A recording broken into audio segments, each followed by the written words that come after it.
입시를 묻다. 피기맘.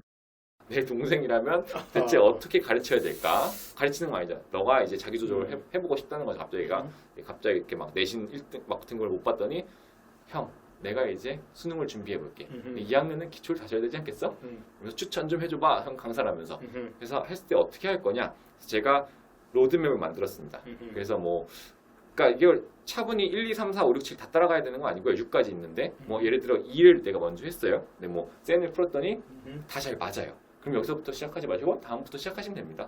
그 정도. 이제 저는 제로 베이스, 거의 제로 베이스부터 시작해서 한다고 생각했을 때 첫 번째로 이제 마플 시너지를 푸는 게 좋아요. 마플 시너지의 유형별 문제. 근데 여기서 가장 중요한 게 이겁니다. 필요 성취도라는 게 96% 이상이라는 건 이거는 96% 이상 맞추지 않을 거면은 풀지 말라는 거예요. 사실 이거를 풀었는데 90%를 맞췄어요. 그리고 그냥 내가 오답 정리하고 다음 넘어간다? 안 푸는 거랑 사실 저는 크게 다른 게 없다고 생각합니다. 다시 풀고 책을 새로 사서 풀어서라도 내가 이걸 풀었을 때 96% 이상 무조건 맞출 수 있을 때 그때 넘어가셔야 되거든요. 그러니까 말씀드린 킬러 중 킬러가 쉬워졌는데 앞에 거를 꼼꼼히 안 한다? 그럼 이것도 틀리고 이거 틀리고 말이 안 되거든요. 그러니까 앞에 거는 진짜 안 틀리겠다. 이게 제일 중요하고 그 부분들을 연습하기 위해선 이건 96% 이상 맞을 때까지. 귀찮아도 어쩔 수 없습니다. 말도 안 되는 이상을 푸느니 이게 더 낫지 않을까요? 그 다음에 이제 어머니들도 하나 눈치를 이미 채셨을지도 모르겠는데 학생들이 의외로 이런 거 싫어하지 않아요. 요새 애들은 자기가 잘 맞출 수 있는 걸 세상에 제일 사랑합니다. 새로운 도전 이런 거 사실 원하지 않거든요. 그래서 조금씩 이제 상승시키면서 그 맞추는 비율을 높고 그게 뭐 과학적으로도 그게 더 효과적이라더라고요. 아이들의 심리적인 뭐 이런 거나 우리 때라기엔 좀 세대 차이가 많이 나지만 저희 때는 그런 게 아니었지만 하드코어적으로 우리는 자랐지만 지금은 사실 그런 게 아니고 그렇지만 어쨌든 이거는 그 반복을 해서 96% 이상 하면 좋을 것 같고 이랬을 때 내신 등급은 한 3.5등급 다 맞으면은 한 5문제 정도 안 풀면 되거든요. 그 다음에 수능 등급은 한 4등급 정도 한 80점, 76점 정도 나온다고 생각하시면 되고 그 다음엔 당연히 똑같은 유형별 문제집이지만 확실히 조금 더 계산이 복잡하고 어려운 센 비슷해만 푸시면 돼요. 그러니까 이것만 푸시라는 거예요. 딴 거 푸시면 자, 딱 정말 정확하게 핀포인트를 한 거니까 이것도 마찬가지입니다. 이것도 96% 이상 안 풀 거면 풀지 말아라. 그게 제일 중요해요. 안 푸는 게 나아요. 96% 이상 무조건 풀으셔야 되고 근데 요거는 지나가는 형이나 지나가는 강사분한테 이런 건 좀 좋을 것 같아요. 안 나올 거. 특히 수열에서는 안 나올 것들이 좀 있거든요. 그것만 좀 제끼고 사실 근데 구글에 쳐봐 나올 것 같아요. 구글에 뭐 센 교육과정 수능 아닌 거 이 정도 나오거든요. 그 정도만 어머니들이 좀 이제 해주시면은 완벽히 어느 정도 기본 유형이 절대 정리가 된다고 생각할 수 있을 것 같고 그때 이제 내신 등급이 이 부분에서 어머니들이 사실 좀 놀라시는데 센만 다 풀어도 강남에서 3등급은 나옵니다. 그러니까 96% 이상, 96% 이상이 중요해요. 한 풀고 한 85% 맞고 나머지 고치면 맞네? 이거는 사실 안 나오죠. 그게 의미가 아니라 96% 맞출 수 있다 내가 다시 풀어가지고 그럼 3등급은 사실 무조건 나올 수밖에 없고요. 특히 2학년 시험은 그리고 그랬을 때 수능 등급은 뭐 한두 문제 더 맞추겠죠. 3.5등급 정도까지 된다고 생각하시면 될 것 같아요. 그래서 이 정도까지 되면은 내가 유형을 이제 보고 그 유형에 대한 걸 풀 수 있는 기본적인 이제 기초 체력을 어느 정도 쌓았다고 생각하시면 되고 기초 체력을 쌓았으니까 한번 테스트를 해봐야겠죠. 그래서 그 테스트는 절대 등급. 이 문제의 특징은 뭐다? 아까 말씀드린 대로 중단원 표시가 없다. 그래서 내가 기초 체력을 쌓은 걸 과연 내가 발휘를 할 수 있을까? 난이도는 비슷합니다. 여기서 갑자기 어머니들 욕심내셔서 난이도 어려운 거에 중단원 표시 없는 거 풀면은 또 포기합니다. 우리 아이들은 조금씩 단계별 학습을 해줘야 돼서 중단원 표시 없는 절대된 걸 푸시면 되고 이거는 96% 이상은 무리예요. 무리고 90% 정도라고 하시면 되고 여기 보시면 책이 귀여운 게 써있어요. 타임 어택 3분 컷. 한 문제당 3분에 풀라는 거죠. 그래서 그 3분짜리를 이제 한 문제당 그래도 3, 4분 정도 지키면서 왜냐하면 또 무한정 길게 푸는 건 의미가 또 없거든요. 그래서 그 정도를 해주시면서 90% 이상 뭐 한 번 풀었을 때 90%가 안 되면 한 번 또 풀고 다시 한 번 또 풀고 사실 나쁘지 않거든요. 이게 또 어머니들도 학생들도 되게 적응을 못하는 것 중에 하나가 푼 문제집을 또 푸는 거예요. 근데 사실 그게 되게 효율이 좋습니다. 푼 걸 또 풀어서 특히 유형별 학습을 할 때는 푼 걸 또 풀어서 머리에 저장을 하는 게 제일 중요하거든요. 그래서 그거를 좀 이제 새 문제집을 사시라는 거예요. 지워서 푸지 마시고 그 10,000원밖에 안 하거든요. 10,000원도 15,000원밖에 안 하니까 다시 사서 좀 풀어주시면은 좋을 것 같고 여기까지 하면은 내신은 진짜로 생각보다 2점대 찍을 수 있어요. 확실하게. 수능도 3등급까지는 찍을 수 있다. 문제집이 생각보다는 어렵습니다. 이게 뭐 제가 되게 쉽게 말했지만 그렇지는 않아요. 꽤 어렵다 생각보다. 그래서 이 정도까지 하면은 기초 체력을 내가 기르고 확인을 한번 해보는 정도 해보시면 되겠죠. 그러면 이제 다시 뭘 해야 될까요? 중간 체력을 또 좀 길러야겠죠. 좀 고난의 역사이긴 합니다. 그래서 그 고난 그 중간 체력은 아까 말씀드린 블랙 라벨 스텝 2 여기가 좀 계산이 확실히 복잡하다. 그래서 그 부분들을 계산. 그러니까 애들이 근데 계산도 복잡하고 내용도 어려우면은 못 풀어요. 근데 우린 그래도 내용은 이제 안단 말이죠. 유형도 알 수 있겠고. 얘네들 특징은 유형은 내가 알겠는데 계산이 좀 길어졌어요. 그러니까 유형을 먼저 학습을 하고 계산 연습을 하는 거죠. 그래서 그거를 좀 연습을 한다. 그래서 얘는 성취도가 좀 더 높습니다. 왜냐하면 내가 이제 유형은 알겠거든. 계산은 침착함으로 그 다음에 내가 끈기 끝까지 가는 거예요. 그래서 바로 블랙 라벨이니까 푸시면 안 돼요. 큰일 납니다. 진짜 어렵거든요. 계산 막 해서 그러면 이제 강의를 하긴 되게 좋아요. 강의를 하면 계산 오 하면 애들이 막 하면서 받아적기도 좋아요. 그게 되게 크거든요. 애들이 막 받아적으면 좋아하거든요. 그건 자기가 해야 되는 거거든요. 진짜로. 그래서 그 부분들은 95% 이상 할 수 있게 반복해서 연습하는 겁니다. 이거는 뭐 아이디어가 필요한 건 적기 때문에 계산 연습을 한다라고 생각해 주시고 이건 진짜 내신 등급 뭐 2등급은 좀 보수적으로 잡은 거고 블랙라벨 비슷할까지 확실히 다 풀 수 있으면 1등급 사실 나올 수 있죠. 충분히. 지금 현재 특히나 혹시 보고 계시는 1학년 어머니들이 계시면 말씀드리자면 2학년 시험이 생각보다 지금 쉽습니다. 뭐 내년에 좀 어려워질 수도 있다 뭐 이럴 수도 있긴 한데 쉬운데 평균이나 1컷이 그렇게 높진 또 않아요. 지금 1컷이 시험 보고 다들 작년보다 확실히 쉽네라고 했는데 1컷이 90점대 초반 학교들이 많거든요. 뭐 간혹 90점 중반인 학교가 몇 군데 있긴 하지만 뭐 전체적으로는 좀 적고 근데 뭐 예를 들어 휴문고가 90점대 중반인 것 같은데 그 친구들은 1학년 때도 중반이죠. 그 학교는 특징이니까 거기 빼고 나머지는 90점대 초반 정도인데 다들 문제 스타일이 이 정도까지 느낌 블랙라벨 정도까지를 내가 완벽하게 풀 수 있으면은 큰 문제 없다. 약간 좀 문제를 변형하시는데 그러니까 그 문제를 변형했을 때 풀 수 있는 가장 큰 원동력은 자기 확신이에요. 내가 제대로 풀고 있다. 내 방식이 맞을 거다. 내 자기 확신은 어떻게 생기냐? 문제를 여러 가지 푸른다고 생기는 게 아니라 자기가 풀었을 때 맞추는 경험이 늘어나야지 양성 피드백이라고 하죠. 그 피드백이 쌓여야지 사실은 자기 확신이 생기거든요. 그걸 할 수 있는 방법은 차근차근 늘리면서 그 문제를 완벽한 성취도로 푸는 거. 그게 아니면 사실 자기 확신이 안 쌓이더라고요. 막 이번에 뭐 그 내신 문제가 나온 게 말씀드리자면 경기고 2학년 1학기 문제인데 프린트 변형이에요. 프린트 변형 기억 니은 디귿 문제인데 킬러였습니다. 마지막 문제니까 기억 니은 디귿인데 니은번 문항에 뭔가 이제 문제가 있었어요. 근데 이제 기억 니은 디귿에는 되게 웃긴 게 항상 문제들이 이런 거예요. A가 B보다 크냐, 뭐 아니면 C가 D보다 크냐 이런 식으로 크기 비교만 나왔단 말이죠. 그다음에 이제 별도의 문항으로 뭐 무슨 값을 구하라, 그 뭐 그래프 2개 이렇게 있어요. 교점은 아시죠? 교점을 좌표를 구하라 이런 정도만 나왔었거든요. 근데 어떻게 내셨냐면 기억 니은 디귿 니은에 그 교점을 좌표를 계산해서 풀어야 되는 문제가 나온 거예요. 얘네들은 이 별도의 문제에서 수없이 많이 풀어왔어요. 100문제, 200문제 풀어봤는데 기억 니은 디귿에서 그걸 본 적은 태어나서 처음인 거죠. 그래서 무슨 말하냐면 시험 끝나고 얘가 무슨 막 교내 경시에서 1등하고 이런 애거든요. 저보고 와서 선생님 제가 그 문제를 봤는데 그림은 본 적 있는 그림이죠. 프린트랑 똑같으니까. 근데 니은을 보니까 이게 등식이더라고요. 등식을 우리가 기억 니은 디귿에서 본 적이 있어요, 선생님? 없죠. 그게 틀린 거죠.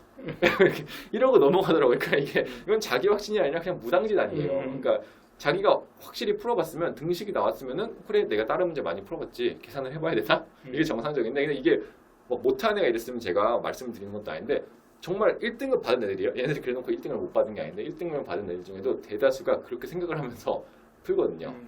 그러니까 애들이 그냥 본 걸 똑같이 잘 푸는 거는 어느 정도 되고 막 경험을 쌓여서 되는데 대중 애들이 특히 근데 이제 자기 확신을 가지는 그런 상황이 많이 안 나오는 것 같아요. 그건 이제 뭐 저도 항상 더 반성을 하고 개선을 해 나가야 되는 거지만 같은 걸 반복해서 푸는 거 그리고 그거에 따라서 내가 확신이 생기는 그런 부분들이 확실히 좀 필요하고 그랬을 때 수능에서 확실히 잘 풀 수 있지 않나 그런 생각을 항상 하고요. 그래서 좀 이제 이 스텝을 이어나가자면 여기까지 하면 이제 기본 유형들에 대한 연습까지는 계산까지 완성이고요. 이제 좀 새로운 문제입니다. 새로운 문제에서 제가 봤을 때 최근 이제 개정된 교과서에서 제일 좋은 거는 센시랑 일품 고난도. 그 문제들이 좀 특이해요. 특이하다는 게 계산이 너무 복잡해서 계산으로 애들을 이렇게 때리는 그런 문제가 아닌데 수능에서 너무 벗어나진 않고 조금 발상적일 수는 있으나 그래도 합리적인 정도. 문제가 센시랑 일품 고난도에 제일 많아서 그 문제들을 이제 푸는 건데 이거는 처음 풀면은 반도 못 풀 수 있어요. 사실 60%는 이렇게 좀 이렇게 좋게 써놓은 거고 반도 못 풀 수 있는데 괜찮습니다. 다 그러라고 푸는 거니까. 근데 이제 그걸 그러면 자기가 다시 풀 때 내가 이걸 왜 못 풀었었는지 어떤 방향에서 접근을 못했는지를 본인이 한번 정리를 해보고 그리고 나서 한 일주일 뒤쯤에 정리한 걸 다시 보고 다시 처음부터 다 풀어보는 거예요. 뭐 두 번에 끝나면 좋겠지만 안 끝날 수도 있겠죠. 사실 그건 저도 그냥 긍정적으로 써놓은 거 한 두세 번 해가지고 반복을 해서 90% 정도까지를 완벽히 할 때까지를 연습해 주는 거. 특히 수원, 수투 이 부분들은 그게 중요합니다. 그래서 거기까지 하면은 당연히 1.5등 이거는 1등급이 안 나올 수가 없어요. 그래서 1등급이 안 나올 수가 없고 여기는 실수를 안 했죠. 왜냐면 마플 시너지랑 센을 96%로 맞췄으니까. 그래서 치면은 1.5등급 나오고 수능은 이제 2등급 정도 나온다고 생각하시면 돼요. 88, 84 이 정도. 4개 정도, 5개 정도 못 푸는 거죠.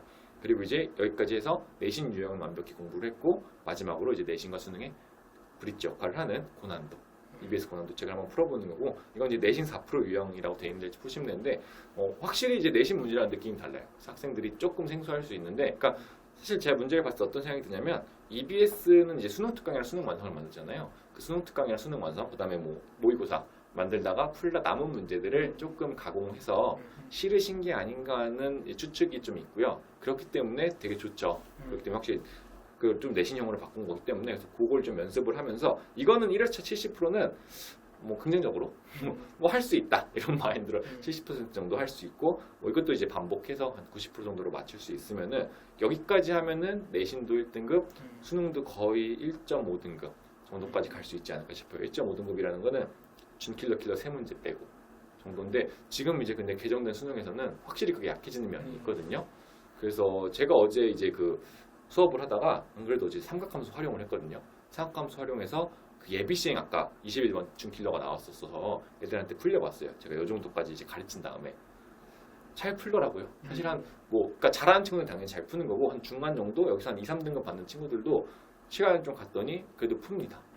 그 정도 느낌이라고 생각하시면 되기 때문에 이제 수능에서는 한 두세 문제 빼고는 여기까지 완벽히 처리하면은 확실히 할 수 있지 않을까 싶고 요 정도를 그러니까 고2 마칠 때까지를 여기까지 내가 끝낼 수 있으면은 나는 정말 준비가 잘 됐다. 라고 생각하시면 좋을 것 같아요. 그리고 뭐 첨언을 하자면 미적분 같은 경우에 여기까지 하는 거는 무리입니다. 되게 힘든 그건 말도 안 되는 것 같고 미적분은 한 센이랑 절대 등급 정도 센까지만 해도 사실은 크게 문제가 없을 것 같아요. 그리고 미적분 같은 경우에는 이제 마플 시너지 센 절대 등급 블랙라벨 센 1품 고난도 문제가 다 비슷비슷합니다. 이게 신기한 게 미적분 되면은 이렇게 수렴해요. 문제 다 비슷비슷해서 여러 가지 푸는 건 큰 의미가 없고 그 정도로 해주시면 되겠다. 그래서 2학년 말까지 내가 정시로 한번 가보겠다. 그러면 EBS 고난도 까지 이렇게 딱 마무리해 주시고 미적은 뭐 센까지 해주시면 좋을 것 같고 이제 그 다음에 고3 돼서는 제 수업을 들으면 되겠죠. 그래서 수업을 들으면 되고 그 수업을 통해서 이제 미적을 한번 쭉 정리를 하고 그 다음에 수원 수투는 이제 다시 새로운 문제 좀 연습을 해야죠. 그래서 그 새로운 문제 조금 못 본 문제들을 연습을 한다고 생각하시면 될 것 같아요. 그래서 그 정도로 이제 정리를 해드리면 되고 그래서 이 로드맵은 제가 진짜 고민을 좀 많이 한 거라서 이런 거 이제 따라오면은 이제 사교육계가 망하는데 싶긴 하지만 절대 그럴 리는 없습니다. 아니 뭐 그건 저도 알지만 뭐 그래도 100명이 한 명쯤은 이렇게 할 수 있는 해주는 친구들이 좀 있었으면 좋겠다라는 제 이제 소박한 바람. 저는 그런 안타까움은 있더라고요. 이제 학원을 열심히 다녔어. 근데 학원에 선생님들이 주는 문제로 테스트하는 건 이미 정해져 있는 거잖아요. 그렇죠. 예를 들면 수능은 그걸 잘 보면 되는 거니까. 그다음에 내신은 내가 중대 보고 다니면 중대 보고 내신만 잘하면 돼요. 실력이 중요한 게 아니야. 이제 그걸 배웠는데 그럼 내가 수원을 배웠어. 그랬을 때 내가 이 정도면 어느 치수 정도 되는지 셀프 테스트를 해봐야 되는데 그러기에는 솔직히 막연하게 그냥 내신 기출 문제를 풀거나 아니면 수능 모의고사 문제를 풀어야 되는데 그런 걸 대체하거나 그런 걸 좀 풍부하게 하는 용으로 이 로드맵으로 아주 좋은 것 같아요. 보통 이제 학원들은 그 테스트가 저렇게 세밀하게 돼 있지도 않고 그쵸. 그냥 자기 강의 위주로 테스트가 돼서 그쵸. 일단 뭐 학원 뭐 목표는 내가 안 그만두면 되니까 사실은 근데 이제 진짜 우리가 중요한 게 셀프 테스트인데 그런 걸로 로드맵은 뭐 반드시 필요하다 싶은 그러니까 생각이 들어요. 저도 저거랑 비슷한 생각을 항상 하는 게 뭐 입반 테스트나 뭐 이런 모의 테스트 이런 걸 보면은 약간 그 학원 학생들에게 좀 최적화돼 있지 않나? 하는 생각이 종종 들 때가 있어요. 걔네들이 잘 봐야 되니까 사실은 외부에서 이렇게 적당히 봐서 또 들어와야 되니까 이런 부분 좀 위험한 그 발언일 수도 있긴 한데 그런 부분들이 있어서 그것보다는 뭐 이 문제집을 풀어봤어도 다시 풀면은 애들 한 2주 지나면 까먹습니다. 2주는 뭐 여유롭게 한 3주 정도 지나면 그건 진짜 아예 백지예요. 그때부터는 백지이기 때문에 이런 거 하나 이제 잡아서 풀어보면은 그리고 애들이 이제 딱 보고 정말 기억력이 좋은 애들이 있는데 걔네들도 딱 봐도 본 적 있네? 이제 답은 기억이 안 나거든요. 과정이 중요한 거기 때문에 그 과정을 내가 완벽하게 다시 재실행할 수 있냐, 다시 반복해서 답을 얻어낼 수 있느냐, 그걸 하는 연습 차원에서 이렇게 해보시면 좋을 것 같고, 뭐 말씀드린 대로 뭐 이제 저는 좀 소장님이랑 그 바람이 다른 게 누가 진짜 이렇게 해서 100명에 한 명이라도 잘했으면 좋겠다라는 생각은 진심으로 있습니다. 항상 사실 인터넷이나 이런 데 보면은 궁금해하는 친구들이 되게 많아요, 생각보다. 고2인데 나는 수학 뭐 노베나 뭐 아니면 수학 노베까지는 사실 근데 강남이나 이런 데는 그렇고 뭐 노베 완전 노베는 사실 많지는 않으니까 이과는 특히 중간 정도인데 내가 뭘 어떻게 해야겠냐. 난 열심히 풀었는데 잘 안 된다. 근데 그런 친구들이 항상 보면은 너무 막 이 문제집 저 문제집 다 사서 마구잡이로 푸는데 그러지 않고 차라리 이거를 한 각각의 그 단계를 좀 반복해서 완벽하게 좀 해주는 걸 해서 잘했으면 좋겠다라는 게 이제 저의 뭐 이제 자그마한 바람입니다. 네. 네. 뭐 그리고 이제 이건 어쨌든 선생님의 의견이니까 뭐 다른 의견이 있을 수도 있고 하지만 그게 기준이 되는 아예 저런 게 없어요. 아, 그쵸. 없고 대부분은 이제 특히 학원가에도 뭐냐면 그냥 내 거를 꾸준히 따라오시면 돼요. 이런 거는 있는데 객관적으로 그걸 비교해서 이게 어느 수치인지를 이렇게 사실은 가이드해 주는 게 없었기 때문에 네. 그런데 되게 도움이 될 것 같아요. 그리고 뭐 이거 보시고 궁금하시면 댓글로 질문하시면 뭐 강선생님 제가 또 모셔다가 아니면 강선생님이 스스로 네. 답변 드리고 뭐 상담도 네, 네, 네. 하고 할 테니까 걱정하지 마시고 네. 지금부터 잘 만들어가면 된다. 특히 수능도 바뀌었기 때문에 뭐 그런 생각으로 보시면 도움이 되지 않을까 싶습니다.